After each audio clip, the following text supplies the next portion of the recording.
Okay, thank you for joining us for the BBB Flash webinar, How Does Branding Make Me Money, presented by HeyNow Media. And I'm going to let them introduce themselves and we'll just get started. Hi, good morning. I'm Ann Brower. I was with you last week for Why Do I Need a Website? And I am back in action for How Does Branding Make Me Money? And today I have brought another owner of our company, Matt Brower. And if you're going to say hello. Matt does our sales. So he really does know, he's on the front lines of explaining to our clients how branding makes them money. So I thought he would be a good person to bring on. We have a lot to cover today. I know we are still getting people on board right now, but I think if it's okay with you, we'll get started. Okay. Yep, we're going to get started. Okay. Maybe. Sorry, Bridget, am I able to, okay, got it. No, it didn't. Okay. All right, so we wanted to start by dispelling some myths. There's a lot of things that people think about with branding that they think it is, so I thought that would be a good place to start. No,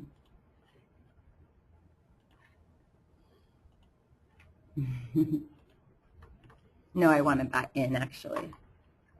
Sorry. Okay. Okay, so first, a brand is not a logo. It is not your marketing materials. It's not a website. And it's not your product. Well, geez, Matt, what is a brand? So a brand is basically what other people say about you when you're not in the room. It's your reputation. It's the look and feel. It's the intangibles of your company. Basically all of the things that make up the company and what people think of you. So, in other words, it's not what you say it is, but it's really what your consumers say it is, or people in the marketplace say it is. And that's really powerful, and that's something I want to focus on a little bit today, and we'll come back to. So, I wanted to present you with top 4 ways to create a successful brand, and then you'll see by having a successful brand, you will be making money, which is what, a lot of people want.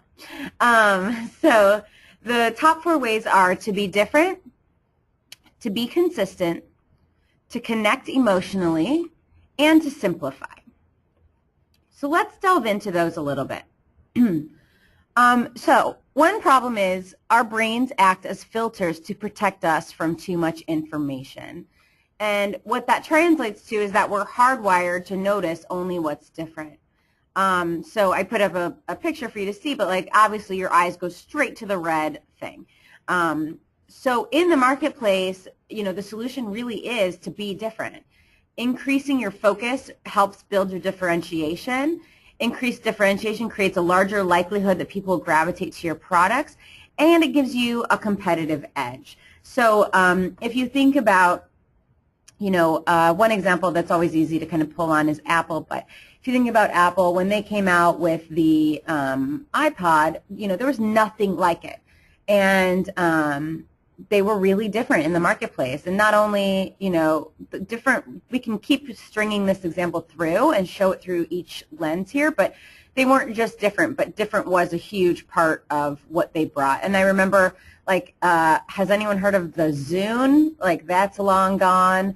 The iPod is still around, and now it's integrated into the phone. So, that differentiation, really gives you a leg up. Okay, so I put at the end of each one of these pieces things for you to think about. I'm assuming many of you are business owners who are joining us today, and I wanted to give you a little homework to start getting you to really think actively about creating your brand.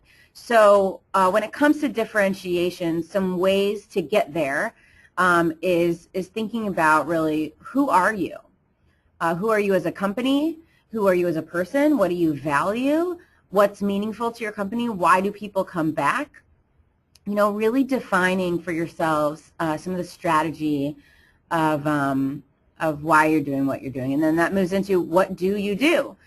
So very clearly defining, for us, we started doing a lot of different things because we had the capacity, but we realized branding was really going to set us apart and be our differentiator.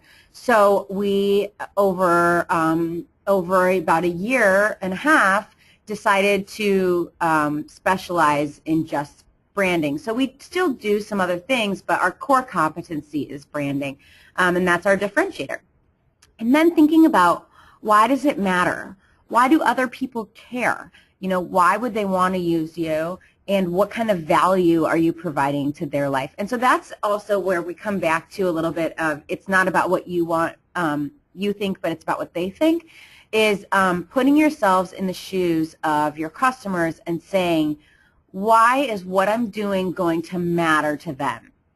And if you can find a way to think about why you're going to matter to your clients and in their everyday lives, why what you're doing is important for them, and get that to line up with your goals, you have the golden ticket. Okay, so the next problem we're going to address is, this is the worst. Have you ever been to the grocery store and found that they have moved the aisle where the milk is kept? And it's super aggravating and you're confused. And then the other example I use is, do you have a colleague who is so inconsistent you don't know what they're going to do next? And I know I have worked with people like that. When you come in the office, you're kind of walking on eggshells. And that inconsistency makes you very uncomfortable. So annoying and uncomfortable, isn't it? Why, yes, it is. You know, the fact is, when things are inconsistent, we find it really difficult to predict and control the future. Humans want to be comfortable with things, and consistency is a part of that. So when we're uncomfortable, we act to make things more consistent. If we cannot do this directly, we may distance ourselves from the inconsistent items or people. So what this gets to is really being consistent with your business and your product and your brand, and whatever you're putting out there, having a voice that's you know, strung through, you know, your marketing materials and your website and your social media, you know, so that people are interacting with the same experience each and every time. And building that consistency successfully means customers will come back again and again, because they know, you know, that what you're providing is going to be exactly what they have had in the past, and they believe in that, and then they start to trust. You know, one really good example of this is there's a restaurant here in town. I'm not going to name it, even though I love it. It is not the best, most inventive cuisine that, you know, is coming from the coast of France, but it is so unbelievably good and consistent. And every time I go there, I know that I'm going to get a really good meal. I know what the price point's going to be. I know I'm getting really good value. And so thinking about your company and your branding through that lens, you know, the value of a brand really comes from consumers who believe the promise that the brand makes to them. And more consistency creates a longer and larger market share, which makes sense because, you know, people will continue to come back and bring their friends and, you know, all the above if they believe in your brand. So the next part is really about kind of honing in on this: consumers build brands, not companies. So there is a pathway that consumers take to become a like committed to your brand and want to purchase what you're offering and continually come back. So this pathway looks a little bit like this. Consumers learn that the brand exists and they hear its promise. They try the brand and they believe the promise based on the trial experience. But wait, you're not done. They try the brand again and develop trust that the brand will continually meet their expectations based on the promise and the original experience. And then consumers choose the brand again and again. Then the best part that we're all going for is consumers tell others about the brand, and then you have a whole nother network that gets engaged in what you're doing. So this is the pathway that consumers take, and you have to really try to meet them at every piece of that. You know, along with being consistent, consumer confusion is a brand killer. One example of this is a luxury brand that has a website that looks cheap, is confusing to consumers. The two brand experiences are inconsistent. So, you know, I think that's a really good example of kind of showcasing that idea, is that you really want to think about everything you're putting out into the world that's representing you, and all the things that are online that you aren't putting out but you have some control over or need to manage, and making sure that there's a consistent look, feel, tone, voice, experience, you know, across all arenas. So these are some things to think about with respect to being consistent. I'll give you a second to copy those down. We also, this podcast, this webinar will be available afterwards, so you know you can see this slideshow and get this stuff later too. Or feel free to email me and I'd be happy to send these to you. Okay, so people make emotional decisions. That's the problem that we're dealing with. The facts, emotions are very important when people make decisions. Even with what we believe are logical decisions, the point of choice is typically based on emotion. So decisions, if you've heard, they feel or they seem right. When illogical decisions are wrong, we often feel that they are wrong. Okay, so we're really, honing in on what's driving people. So in order to conquer this problem, we need to connect emotionally. I pulled a couple examples of companies that are connecting with their consumers emotionally. So one emotion people have is control. They want to feel like they're controlling the things that are part of their life. So flow, gives you a lot of control. You have the right to name your price, and only Progressive lets you do that.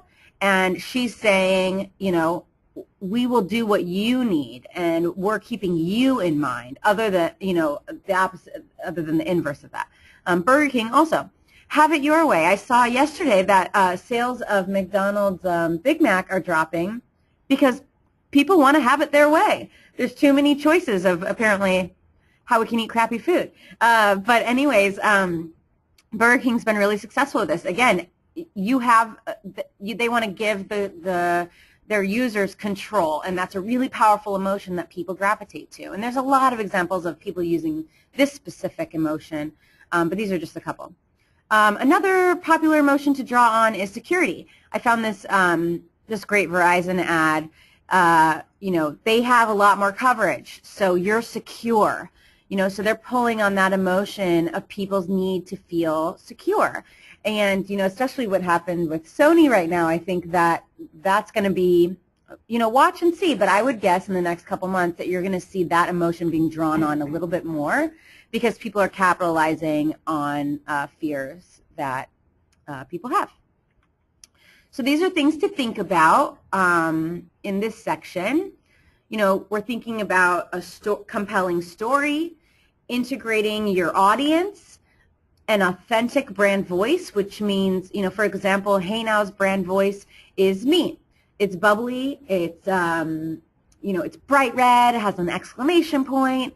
It's authentic. It is my personality. It's who I am. So we kind of modeled it off of a voice that would be easy for us to duplicate. So all of our materials represent that energy. And we took some time to write that out. What does it look like in application? Is your brand useful? Do you add value? And if you don't, off the top of your head, then you need to think about how you can add value, because that's the way brands are going now, and that's why people are wanting to do business with a brand versus just one person, which doesn't have the same longevity. Have you embraced opportunities to connect with your customers, and do you address a problem and attempt to solve it? I think that's a really good way to think about how are you adding value. Did you want to add anything to this? No? Okay. So another problem is people are overwhelmed by choices. Columbia University did a consumer study that offered brands of jam and chocolate for customers to choose from, or consumers. Consumers who were given a choice of 6 brands were 30% more likely to make a purchase than those given a choice of 24 to 30 brands. So I think what this says to me is choice is not always bigger and better, even though we talked about a little bit, offering people control, but I think you want to think about offering people limited control. So people have had a lot of luck on their websites putting offering three, have you ever, I don't know if you've ever seen, but like there's three pricing structures, and a lot of people go for the middle one. So people prefer to make a choice, and this highlights that pretty strongly. So the solution is to really simplify. Streamline and simplify your brand strategy by thinking about creating focus, being selective in terms of what you promote to your clientele, and how what you're offering you know, can be, again, like very focused. Like I told you with us, one way we simplified was to say we are a branding firm. Consolidate your strategy. You know, we get some people who come to us. I mean, here's some good examples to kind of throw in, but like we get some clients who come to us and they're like, we want to do this and this and this and this and this and this and this. And one thing that we work with them on is, you know, that for their clients, that's not helpful, that's confusing.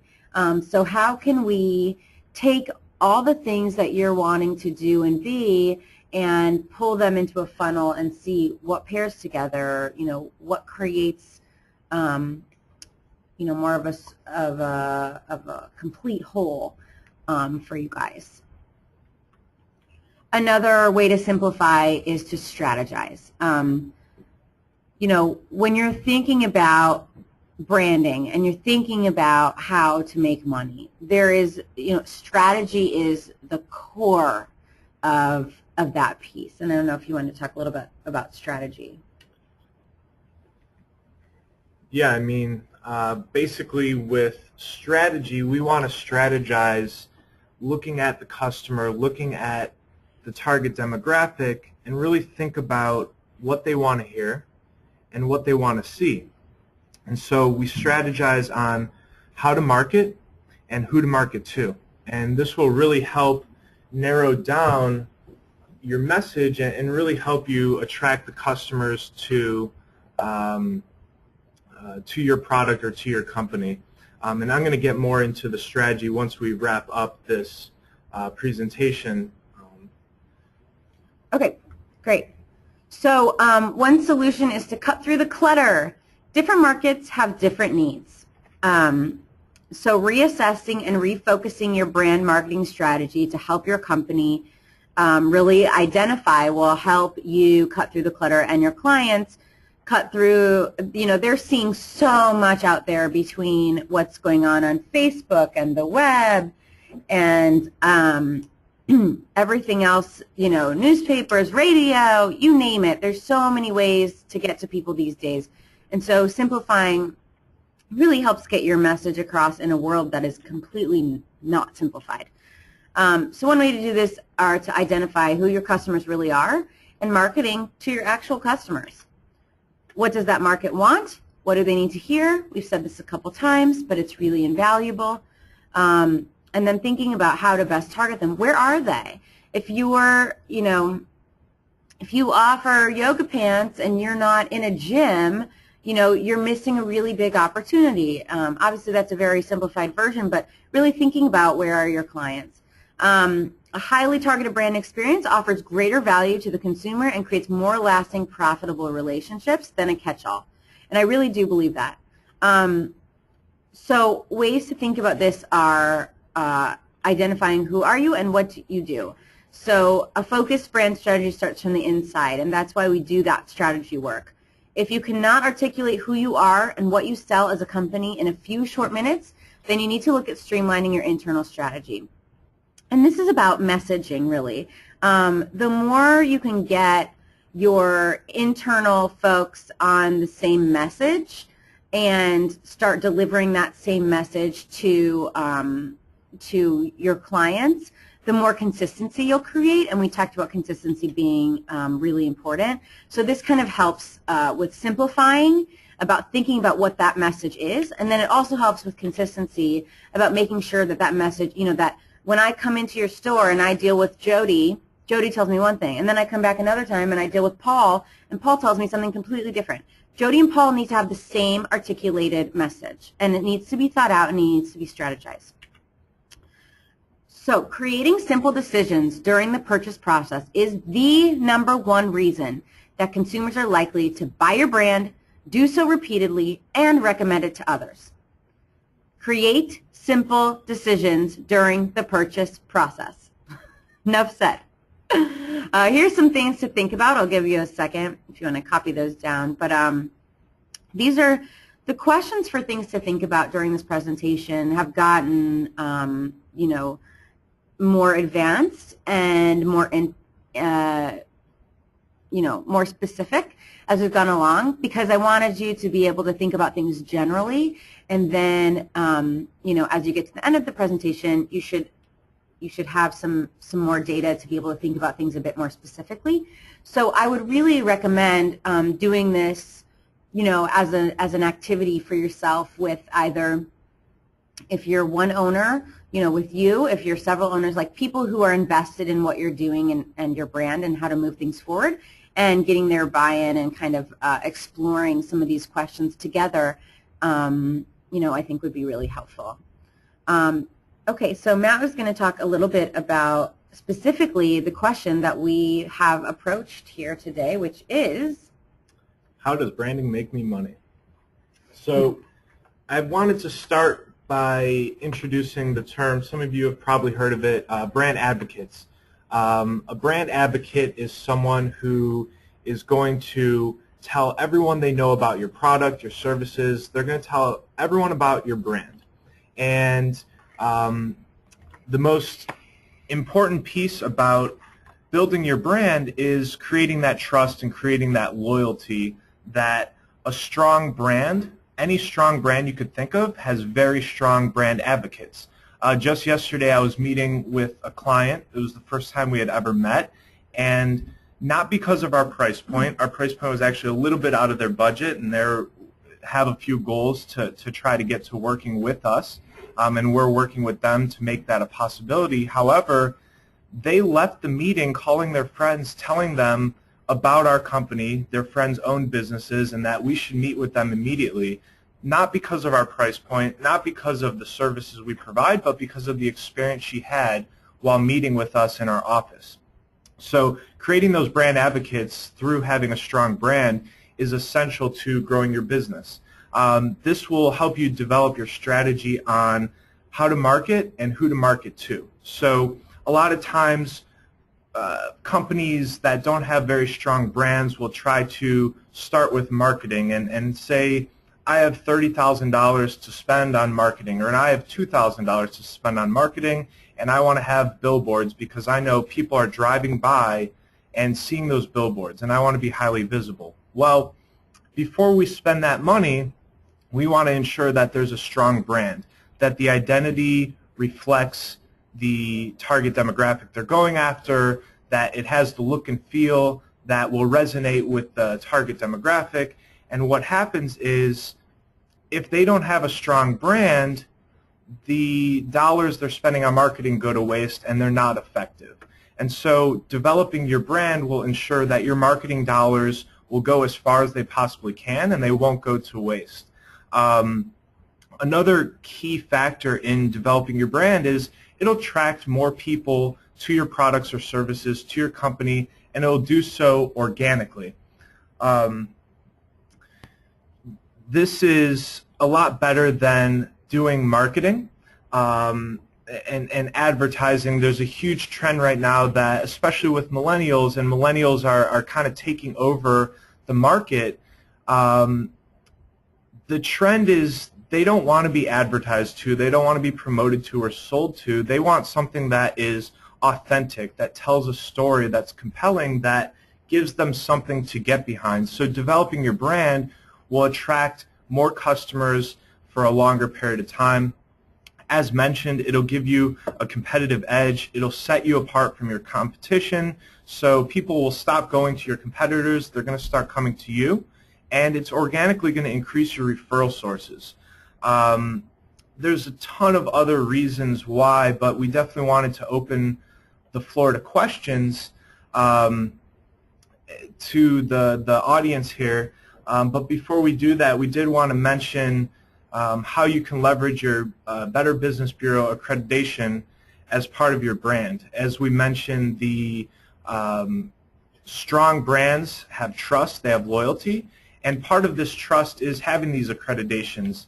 HeyNow Media definitely has a Better Business Bureau accreditation, along with some industry-specific accreditations, and this helps build the trust and it helps build the experience that our customers have, so that when they come to our website, they see we're accredited, we've been vetted, we've gone through the process of being a trusted and reliable source for our customers. And so with that, we definitely want to open the floor to any questions you guys may have. Don't everybody ask at once. No, really, this is your time if you have any questions about anything we covered. I have a question. Oh, we have a question. All right, I'll read it and you answer. Okay. A brand is thought of as marketing, but isn't it as much operations as in how customer service is executed? Yeah, so this is actually great question. Yeah, it's a great question, but internally for us in the industry, it's kind of a controversial topic. People say, is branding a part of your marketing, or is marketing a part of your branding? There really isn't a good answer to that question. They go hand in hand. The way you're branding yourself is definitely going to affect your marketing, and the way you're marketing yourself needs to reflect your brand and the brand strategy that you create. But yes, the brand is very much so a part of the operations. It is a part of the customer service. A huge piece of your brand is your customer experience. And so most companies get to execute their customer experience through the customer service that they provide. And so if you want to create a brand that is warm and trusting and transparent, you have to have an experience that reflects that as well. So yes, the answer to the question is yes, it is very much a part of the operation, and customer experience and the customer service you provide will really set you apart from your competition. I know that I'm not going to name names of companies, but as we're building websites, when customers come to us with certain web hosting, we get very concerned because we know the customer service of those web hosting is not that great, and it becomes very difficult for us to execute the website projects that we have, whereas other web hosting companies have phenomenal customer service, and those are the companies that we want to work with. And their customer service really reflects the brand and the core values that that company has. So those things kind of go hand in hand together. Yeah, so I think we have about a minute left. Please connect with us. I put up our information. You can connect with me directly. I'm Ann. And Matt is just mbrower@heynowmedia.com. You know, you can connect with either of us and connect with HeyNow. We'd love to take your questions. We do have an email that goes out. We'd love to get you on there with a lot of great tips monthly, and we're happy to be a resource in the community for you. That's why we're doing things like this. So give us a shout, and thank you. Thank you. Thank you guys so very much for this presentation, and I just want to remind you all that if you wanted to watch the recording or any of the information, you can either contact them directly or you can give me, shoot me an email and I'll send that over. The PowerPoint should be available for you too. So thank you for joining us and have a good day.